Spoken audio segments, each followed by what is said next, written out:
Hello mis amores and welcome back to my channel. I hope you're doing great. I hope you're having an amazing day. Wow, I really had my eyes open in that sequence. And today, I welcome you to a very cool place. It's very cold. I'm freezing. I'm not sweating. It's cold. And in this cold place, we're not gonna play like that famous band. We're just hoping that we're not gonna die. Over the course of the last months and years at this point, I've gotten quite a few messages about my tattoos and whether I could do a tattoo tour or something like that. And this video is gonna be just that. This shot is lacking color. This is blue, by the way, even though it looks black. Wow, it looks so boring. And since Harry Styles is waiting for me already, we better get this video started. I don't know what you guys expect because unfortunately, I don't have a lot of tattoos. I mean, obviously it depends on what you consider a lot of tattoos, but I don't consider the amount of tattoos that I got a lot. So let's start with the first tattoo that I got 10 years ago now. Wow. For 10 years, this one actually looks pretty good still. My first ever tattoo was this quote, "The past is practice." Honestly, I have no idea if this quote is from a particular person, a famous person, author maybe, or just someone influential in general. I also don't care. Because I think no matter who says something, it always means something different to each individual. Even though sometimes you will get a tattoo of a quote by someone because you like that someone so much and it reminds you of that someone. But in this case, I got it because of what it says. Yeah, honestly, I still like the meaning. I think it makes sense. The past is practice. Facts. I found this quote on Tumblr and I guess it just really spoke to me and I have not regretted getting it. Just in general, I may regret a little how I went about getting one particular tattoo, but in general, I just don't regret any of the tattoos because even if I don't like them anymore, I wanted to get them at some point and I liked them at some point. Some people think of tattoos and are like, I would never get one because what if I don't like it in 2 years? Yeah, well, but I liked it back then, so why would I care about what I might or might not like in 2 years' time, you know? That's just my opinion on that. This quote, I mean, it's not super deep. It's also a logic. I guess it was just a reminder of things are not final. There's always the possibility of them getting better and nothing's set in stone yet. And I also don't want to get too deep because obviously tattoos are also can be quite personal. That was just that tattoo. And if you've calculated correctly, if you even know my age, I'm 25 now. I think I got this tattoo right before my 16th birthday. Well, technically you're allowed to get a tattoo when you're 18 unless your parents allow you to get a tattoo. My mother never really cared. My father allowed it, which is still the most bizarre thing to me ever. And I think I might have told this story already on YouTube, but I used to have my earlobe stretched and I hid it from him for like 8 months or so. I don't know how I did it, but I was a genius until at some point I wasn't careful enough and he found out. He was like, if you take it out, you can get a tattoo. And so I got a tattoo. Yes, if you look at it closely, you can still see that I had my earlobe stretched at some point, but this is definitely less visible than this. That said, let's move on because I'm already talking too much. Well, speaking of, I don't regret tattoos and stuff. I might have made a bit of a mistake with my second one, and so I got it covered with my third one. However, there's still a bit left of that second one. And that's also a thing. If you don't like it, there's always cover-ups. I mean, not always. It depends on the tattoo that you want to cover up and how it looks and what the state of it is and how dark it is and all that kind of stuff. I'm not a professional. One part of my second tattoo was this arrow that wraps around my arm. This wraparound line is very popular or used to be very popular. Many people have it. And also arrows. I don't hate the wraparound line. I'm totally fine with it. I don't love it anymore, but I think it can look cute. I must have gotten it, I think shortly before no, a year later actually. Because at that point I told myself, okay, I'm gonna get a new tattoo every year. That didn't happen. So I got this one a year after the first one. Obviously I got this tattoo back when everyone on Tumblr had arrow tattoos. I mean, arrows still are cute. Above that arrow, I used to have a quote that no, I really don't want to talk about it. So I got that one covered with my third tattoo, which obviously you will have seen already. I probably got this 3 or 4 years maybe after the second tattoo. That was back when I was at uni and I just didn't really have an income, and so it was hard to scrape up the money for a new tattoo because tattoos are expensive, especially if you want to go somewhere good. It doesn't always mean expensive equals good. Anyway, I was sure, even before I'd gotten my first tattoo, that I wanted a rose. So I looked at a lot of inspos because obviously there are a lot of rose tattoos out there. I still think they're beautiful. I actually wouldn't mind getting another one. The reason being, this one does not look like any of the roses that I wanted.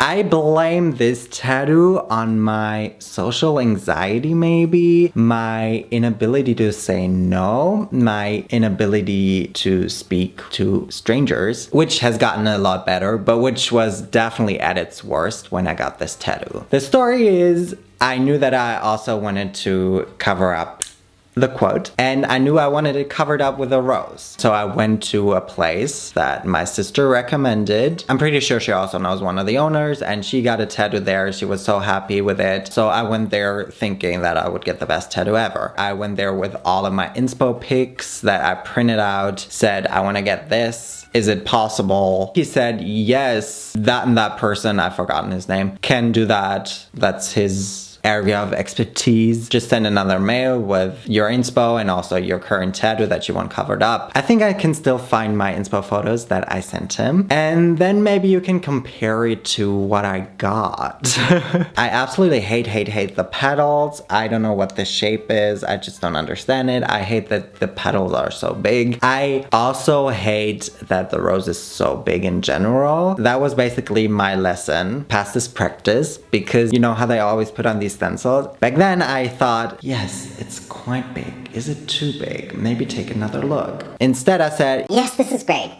I love it. Because I didn't want to annoy him, which is like, you know, that's their job. Like, even if I want to rearrange it 20 times, that's what they get paid for. And you will end up having that on your body for the rest of your life. So please speak out. And even if after an hour of trying to rearrange your tattoo, the stencil, whatever, you decide, oh no, I actually don't like it, you can say that. So that's why it's so big, because I couldn't say no. Obviously, I knew it was going to be quite big because a cover-up will always be quite big, or at least bigger than the initial tattoo that you want covered up. He basically put the stencil on. He knew my inspo, and I thought when he put on the stencil, which again I should have asked to clarify, I thought this was just his sketch and he would basically, like, I don't know, freehand this or have like a proper sketch to reference the tattoo off of, and that it would then be way more detailed once he actually starts tattooing. That's a lesson learned the hard way. Obviously, it's sad that it's my biggest tattoo that I had to learn this lesson with. Moving on from that, we're gonna fly to London now to get my next tattoo.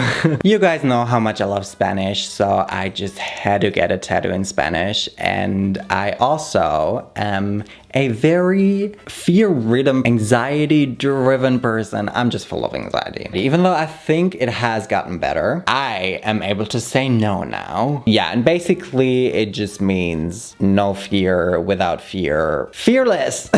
I love the placement actually. And I got this tattoo from Connor in London. The reason I still really love it might also be because I really can't see it. That was a quick and easy one. Tattoo number 3.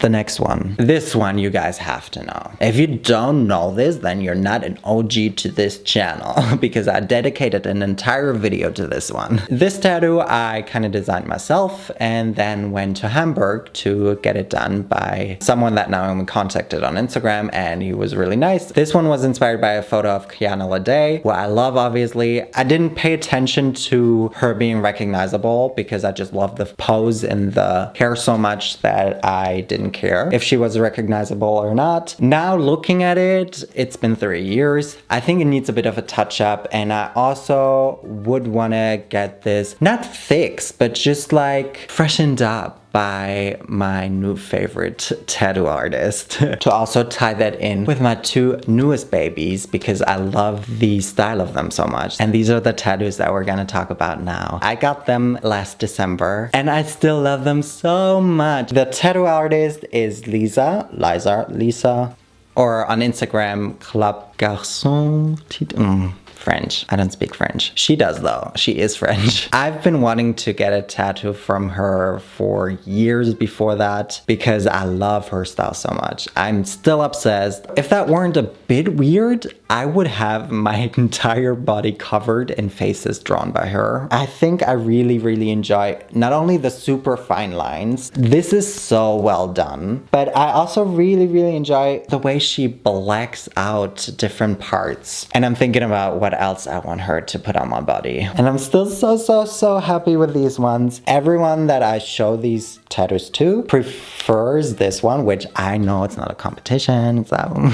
Yes, I love her. Many people don't get this one. I don't even get it. I just am so in love with this one. So this is by far my favorite tattoo. I just love the way the faces blend into each other. I don't know. These are all of my tattoos. For everyone who's about to get a tattoo, who has just gotten a tattoo, who plans on ever getting a tattoo, I just want to put you on this cream salve. I don't know. This is the best shit I've ever had. Lisa, put me on this one. Guys, when I tell you, this shit smells so good. For the first couple of days after getting this, I put it all over my entire body because it smelled so good. Before, during, and after you get a tattoo, it's called Hustle Butter Deluxe. I actually also still use it, even though, yes, this tattoo is months old. I not only use it on my lips, I also put a bit of, and I told you guys that already, on my upper cheekbone because it gives you a nice little natural highlighter if you're into that. Please let me know what tattoos you want to get or which ones you've gotten already, or tell me your best tattoo story. Which ones do you really hate? I want to know everything. I will leave you guys here. Very random video, but all that's left for me to say right now is thank you guys so much for watching this video. Y entonces nos vemos la próxima vez. Bye bye.